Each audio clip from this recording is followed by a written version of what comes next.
மக்களே, நாங்க தான் உங்கள் கார்த்தி சரோ. இன்னைக்கு வந்து என்ன விளாக் அப்படின்னா ஒரு எமோஷ்னல் மூமெண்ட் விளாக் தான் வந்து வரப்போகுது. அந்த விளாகை வந்து பார்க்கறதுக்கு முன்னாடி நம்ம சேனல் ஃபர்ஸ்ட் டைம் பார்க்குறவங்க சப்ஸ்கிரைப் பண்ணிங்க, அப்படியே பெல் ஐகானை கிளிக் பண்ணிக்கங்க, லைக் பண்ணுங்க, ஷேர் பண்ணுங்க, கமெண்ட் பண்ணுங்க, ப்ளீஸ் சப்போர்ட் பண்ணுங்க. இப்போ வாங்க வீடியோக்குள்ள போலாம்.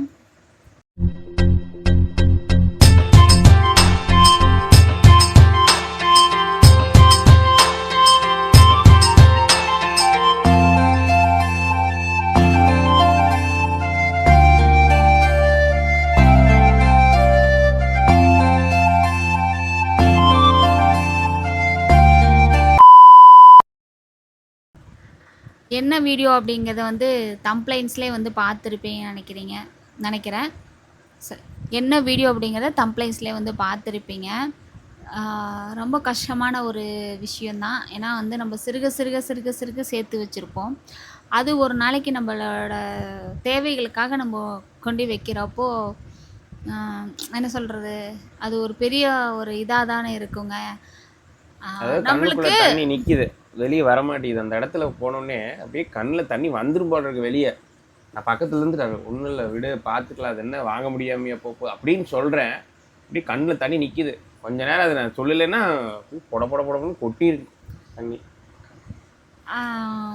அதாவது ஆரம்பத்தில் வந்து கொண்டு வச்சுருந்தோம், ஆனால் வந்து அது திருப்பிட்டோம் கொஞ்சம் கொஞ்சமாக. அப்போ வந்து செலவுகள் கம்மி. தம்பி காலேஜ் போகல, ஸ்கூல் போயிட்டு இருந்தான். இவர் வந்து கவர்மெண்ட் ஸ்கூல் போயிட்டு இருந்தார். அப்போ வந்து செலவுகள் கம்மிங்களா, அப்படியே கொஞ்சம் எல்லாமே வந்து சேர்த்து வச்சு அதெல்லாம் கொஞ்சம் திருப்பி கொண்டாந்து வச்சுட்டோம். இது திடீர்னு வந்து இந்த வீடு கட்டுற ஒரு விஷயம் திடீர்னு அமைஞ்சனால வந்துட்டு, ஏன்னா எங்களுக்கு அதிலே ஒரு 2 வந்து கொடுத்துட்டோம். அதுவே பெரிய அமௌண்ட்டு எங்களை பொறுத்த வரைக்கும். அதெல்லாம் வந்து கொஞ்சம் எல்லாமே சேர்த்து வச்சிருந்த காசு எல்லாமே சேர்த்து போட்டு வந்து கொடுத்தாச்சு. அடுத்தது வந்து கொடுத்ததுக்கப்புறம் என்ன, அடுத்தது இடிக்கிறது எல்லாமே வரும். இந்த போர் போடுறதுல திடீர்னு முடிவு இதெல்லாமே வந்து இருக்குது. செய்கிறோம், செஞ்சு விட்றலாம் அப்படின்னு எல்லாத்துக்கிட்டையும் வந்து எவ்வளோ வரும், ஒருத்தரை விடாமல் எல்லாத்துக்கிட்டையும் கேட்டோம். எவ்வளோ வரும், இதுக்கு இந்த மாதிரி போட்டால் எவ்வளோ வரும், எஸ்டிமேட் போட்டால் எவ்வளோ வரும்னு வந்து நாங்கள் வந்து கேட்டோம். எல்லாருமே சொன்னாங்க, ஒரு அமௌண்ட்டு சொன்னாங்க. ஆனால் அந்த அமௌண்ட்டுக்குள்ளே எங்களுக்கு வரவே கிடையாது. எதிர்பார்க்காத அமௌண்ட்டு தான் வந்து வந்திருக்கு எங்களுக்கு. ஆனால் வந்து இப்போது அது நம்ம கொடுக்கறதுக்காக வந்து நம்மளுக்கு வேணும் இல்லைங்களா, நம்ம கையில் இருக்கிறதெல்லாம் போட்டு கொடுத்துட்டோம். கொடுக்கறதுக்காக வேணும், அதுக்காக தான் வந்துட்டு இதெல்லாம் கொண்டு நாங்கள் வந்து பேங்க்கில் வந்து வச்சு வந்து வாங்கிட்டு வந்த காசு எல்லாமே வந்து இப்போ பார்த்திங்கன்னா எல்லாத்துக்கும் கொடுத்தாச்சு. இப்போ கையில் எதுவுமே இல்லைங்கிற மாதிரி தான் இருக்குது. அதாவது ஒரு டிவிஷன், அதாவது ஒரு இப்போ மண்ணுன்னு வச்சுக்கோங்களேன், அதுக்கு போய் கேட்டால் 10,000 20,000ங்கிறாங்க. கல்லுக்கு நோய் கேட்டால் 50,000 1 லட்சங்கிறாங்க. எலக்ட்ரிஷியன் ஒர்க்குன்னு கேட்டால் 50,000 1 லட்சம் வருங்கிறாங்க. மேலே ஆங்கில் போடுறது கேட்டால் 1 லட்சம் 1.5 லட்சங்கிறாங்க. அதாவது எல்லாம் பல்காக பெருசாக சொல்கிறப்போ நம்மகிட்ட இருக்கிறதோ கொஞ்சோண்டு காசு, இவங்க சொல்கிறத பார்த்தா 10 லட்சம் 5 லட்சம் வேணும் போல் இருக்கு. நம்ம சின்னதாக ஒரு தங்கருக்கு ஒரு ரூம் மட்டும் கட்டி வீடு மாதிரி கட்டிக்கலாம் அப்படின்னு நாங்கள் நினச்சி பண்ணால், இவங்க ஆன வேலை குதிரை வேலை சொல்கிறப்போ ஏன்டா வீடு கட்டினா கம்முன்னு சும்மா காமௌண்டாட்ட கட்டி விட்டு போட்டு ஒரு வரண்டாவாட்ட விட்டுருக்கலாமாட்டு இருக்குது அப்படின்னு அப்படி எங்களுக்கு அடுத்த யோசிக்க வேண்டியதாக இருக்குது. கம்மனு அப்படி நிப்பாட்டிடலாமா இதோட அப்படின்னு தோணுது. ஏன்னா காசை கொஞ்சம் கொஞ்சமாக சேர்த்து வைக்கிற காசு உடனே அந்த வீட்டுக்காக போட்டான், மறுபடி வேறு ஏதாவது திடீர்னு தேவைப்படுறப்போ அந்த காசு ரெடி பண்ணுறதுக்குள்ளே கண்ணாமூலி வெளியே வந்துடும். அப்படி ஆயிடுச்சு. அந்த மாதிரி தான் இப்போ போயிட்டுருக்கு. அந்த மாதிரி தான் போயிட்டுருக்கு.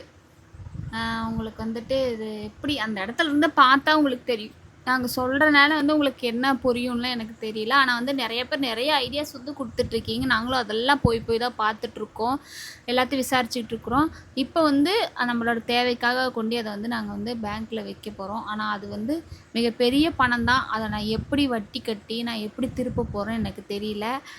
நம்ம பேங்க்குக்கு போகிறத வந்து பார்க்கலாம், பார்த்துட்டு எவ்வளோ கொடுத்தாங்க அப்படிங்கிறத பார்க்கலாம். முன்னாடி வந்து நம்ம வீட்டு வேலை நடந்துட்டுருக்கு. ஸோ அதுக்காக வந்து கொஞ்சம் கையில் இருக்க காசெல்லாம் வந்து போட்டு எல்லாமே ரெடி பண்ணியிருக்கோம். இப்போ மேலே பேஸ்மெண்ட்டுக்கு மேலே வந்து பில்டிங் வரணும் இல்லைங்களா, அதுக்கு வந்து காசு நம்ம கையில் இல்லை. இந்த ஜுவல்லெல்லாம் வந்து ஒரு 5 வருஷமாக வந்து பேங்க்கில் இருந்துச்சு. அப்படியே கொஞ்சம் கொஞ்சமாக காசு சேர்த்து வச்சு திருப்பி கொண்டு வந்தோம். இப்போ மறுபடியும் இது வந்து பேங்க்கே போகுது. மறுபடியும் இது எப்போ திருப்பவும் தெரியல. அப்புறம் இன்னும் 10 அப்படின்னா அடுத்தது வந்துட்டு இந்த செயின் இது இருக்குது. அடுத்தது வந்து இதான் போகும். எதுக்கு அழுகிறேன்? இத்தனை வருஷமாக நானே தான் கிட்டத்தட்ட 5 வருஷமாக போட்டிருந்தேன். என் கழுத்துலேருந்து தான் போகுது. சரி விடு, வீடு தானே. தேவைங்கிறதுக்காக தான் வச்சோம். இந்த வீடு கட்டி வேற வீடு கூட வந்துட்டு தெரியல எனக்கு. முன்னாடி ஒரு ரூமாக இருந்தாலும் வர்றதுக்கு மறுபடியும் நம்ம இன்னும் அதே மாதிரியே இந்த ஸ்பீடு ஓடிக்கிட்டே இருக்கணும். இதெல்லாம் இருக்கிறது நம்ம திருப்பணும் இல்லைங்களா? அதுக்காக ஓடணும். கடவுள் வந்து எனக்கு வந்து உடம்புல எந்த ஒரு நோயும் கூட கொடுக்காம என்னை நல்லா வச்சுருந்தா. அழுகாத, இதெல்லாம் நல்லா பார்த்துக்குவாங்க. நான் இருக்கிறோம், தம்பி இருக்கிறோம், கடவுள் இருக்கா, நீ எதுக்கு பயப்பட? கிளான்ங்கிறப்பவே நிறைய கஷ்டங்கள், நிறைய என்ன சொல்லும் போல எனக்கு கை தேயில் போடுறதுலேருந்து, அப்புறம் உடம்பு சரியில்லாமல் போனதுலேருந்து நிறைய விஷயங்கள் வந்து நடந்துச்சு. அதெல்லாம் மீறி அதெல்லாம் என்ன இருக்குதுன்னு சொல்லிட்டு என் முருகன் வந்து நான் கெட்டியமாக பிடிச்சிக்கிட்டேன். அவனை வச்சு நான் வந்துட்டுருக்கேன். அவன் தான் எங்களுக்கு வந்து போனால் வேறு யாரும் இல்லை. ஆனால் இந்த வீடு வந்து எப்படின்னா, இது கட்டுறப்போ நாங்கள் இல்லை, எல்லா ஆளாளுக்கு வேலைக்கு போனோம். எங்கள் பெரியப்பா தான் கட்டி கொடுத்தாரு. இப்போ முன்னாடி அந்த ரூமெல்லாம் வந்து எடுக்கிறதுக்கு வந்து எங்கள் மாமாவும் அத்தையும் வேலை செஞ்சாலும் கூட வந்து நானும் மாமா வந்து வேலை செய்கிறோம். சொல்ல போல் சிட்டாது. ஆமாம், அந்த வேலை ரொம்ப சந்தோஷமாக இருக்குது. ஒரு செங்கல்னாலும் ஒரு மண்ணுனாலும் நம்ம எடுத்து கொடுக்குறோம், வைக்கிறோம்ல, அது கட்டுறதுல ஒரு சந்தோஷம். இப்போ வந்து நம்ம போய் வைக்கலாம், இதுக்கு எவ்வளோ கொடுக்க போகிறாங்கன்னு தெரியல. போய் பார்க்கலாம் வாங்க.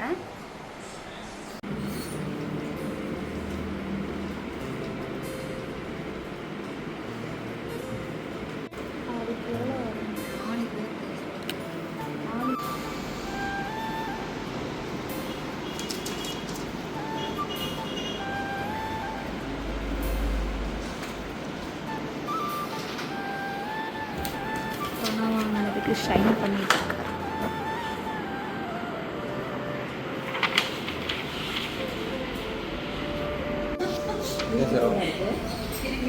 சைன் பண்ணுங்க. பெண் உங்ககிட்ட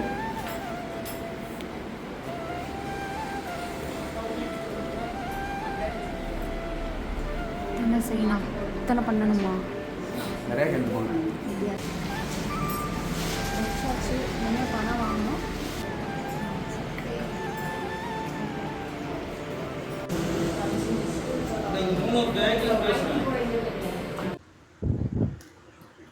பேங்க்கில் வச்சு பணம் வந்து வாங்கிட்டு வந்தாச்சு. ஆனால் இந்த வீடியோ வந்து இப்போ தான் நாங்கள் வந்து போஸ்ட் பண்ணுறோமே. வாங்கிட்டு வந்து பணம் எல்லா பக்கமும் கொடுத்தாச்சு. எல்லாத்துக்கும் வந்து செலவுங்கிறத எல்லாத்துக்குமே வந்து கொடுத்தாச்சுங்க.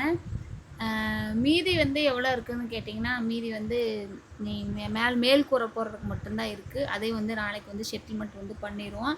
அடுத்ததுக்கெல்லாம் நீங்கள் எவ்வளோ செலவாகும்னு கேட்டுட்டு அதுக்கு அடுத்தது என்ன பண்ணலாம், இல்லை வந்து வெளியில் வந்து வட்டிக்கு வாங்கலாமா அப்படிங்கிறதா எங்களோட ஐடியாவே. யோசனையும் அதுதான். ஏன்னா வந்து கொண்டு இப்போ வச்ச நகைக்கு 4 லட்சம் வாங்கிட்டு வந்தேன்னு சொன்னோம் பார்த்தீங்களா. வாங்கிட்டு வந்துட்டு எல்லாத்தையும் செட்டில்மெண்ட் பண்ணியாச்சு. ஆனால் எஸ்டிமேட்டு போட எக்ஸ்ட்ரா தான் வருது. ஒரு நாளைக்கு நான் கண்டிப்பாக எதாவது எவ்வளோ வந்ததுன்னு கண்டிப்பாக நான் வந்து சொல்கிறேன். ஏன் இவ்வளோ வந்ததுன்னு என்னால் யோசிக்கவும் முடியல. ஏன்னா நாங்கள் இருக்கிற வீடு கிட்டத்தட்ட 5.25 லட்சம் தான் வந்துச்சுங்க. ஹாலு, கிச்சன், பெட்ரூம் கிட்டத்தட்ட இப்போ ஃபஸ்ட்டு கொரோனாவில் செகண்ட் கொரோனாவில் கட்டினோம். இப்போ முன்னாடி அந்த ரூம் போடுறதுக்கு இன்னும் எக்ஸ்ட்ரா இன்னொரு ரூமு போட்டிக்க போகிற இதுக்கு எல்லாமே இப்போ பார்த்திங்கன்னா அப்படியே எகுறுது. அப்படி தான் வந்து இப்போ போயிட்டுருக்கு. இல்லை வட்டிக்கு வாங்க முடியல அப்படின்னா ஃபைனலி வந்து இப்போ எனக்குன்னு இருக்கிறது இதுவும் இந்த கொடியும் இதுதான் பார்க்கலாம். ஆனால் அதுக்கே வட்டி கட்டி அவன் கேட்டோம், நான் கொஞ்சம் கொஞ்சமாக திருப்பிக்கலான்னு கேட்டதுக்கு இல்லை அந்த மாதிரிலாம் இல்லைங்க. நீங்கள் முழுசாக எவ்வளோ வாங்கியிருக்கீங்களோ அந்த பணமும் வட்டியும் சேர்த்து நீங்கள் கட்டினா மட்டும் தான் நகையை வந்து திருப்ப முடியும் அப்படின்னு சொல்லிட்டாங்க. நீ எப்படி என்ன பண்ண போகிறோன்னு நிஜமாலுமே தெரியல. நீ இந்த காசெல்லாம் சேர்த்து வைக்க நீ எவ்வளோ என்னத்தை மிச்சம் பண்ண போகிறோன்னு எங்களுக்கு தெரியல. ஆனால் எனக்கு வந்து நம்பிக்கை, எனக்கு உண்மையாலுமே ஒரு நம்பிக்கை இருக்குது. நம்ம திருப்பிடுவோம் அப்படின்னு. கண்டிப்பாக திருப்புவோம். நம்பிக்கை இருக்குது, திருப்புவோம். ஆனால் எத்தனை வருஷம் எத்தனை காலத்துக்குள்ளேலாம் ஃபிக்ஸடாக சொல்ல முடியல. பார்ப்போம். பல செலவுகள் இருக்குது, அதை பார்த்துக்கிட்டு ஒவ்வொன்றா சிறு சேர்த்தி நடக்குதான்னு பார்ப்போம்.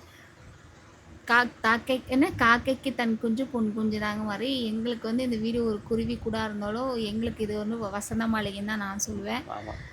இத்தனை வருஷம் இங்கே இருந்தோம். வெளியில் வாடகைக்கு இருந்ததுனால இந்நேரம் வாடகை ஏற்றி வாடகை அதிகமாக இருக்கும். வாடகை வீட்டில் இருக்கிறவங்களாம் சொல்கிறத கேட்டால் அவ்வளோ கஷ்டமாக இருக்கும்.